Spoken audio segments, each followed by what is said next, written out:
এনারা কেউই রাতারাতি সাকসেসফুল হয়নি। একটি কথা মনে রাখবেন, যাদের প্রত্যেকের সাকসেসের পেছনে প্রচুর পরিশ্রম এবং কনসিস্টেন্সি রয়েছে, যা সাধারণ লোকের চোখে পড়ে না। এই পৃথিবীতে বহু লোক রয়েছে যারা তাদের নিজের লাইফে বড় কিছু করতে পারে না, কারণ তাদের মধ্যে সাকসেসকে পাওয়ার দৃঢ় মনস্থ এবং মোটিভেশন থাকে না।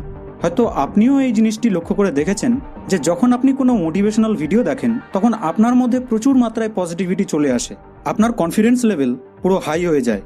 মনে হয় যে এবার তো আমি সত্যিই পৃথিবীকে জয় করেই ছাড়বো, সারা পৃথিবীকে জয় করে নেব, তাই না?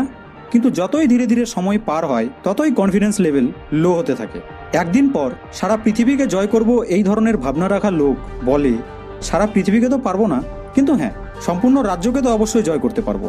তারপর আরও একদিন পর তার ব্রেন তাকে বলে, ভাই তুই ছাড়, তোর দ্বারা হবে না, তুই যেমন আছিস তেমনই থাক। তাহলে প্রশ্ন হলো এই যে আপনার এবং সেই সাকসেসফুল ব্যক্তির মধ্যে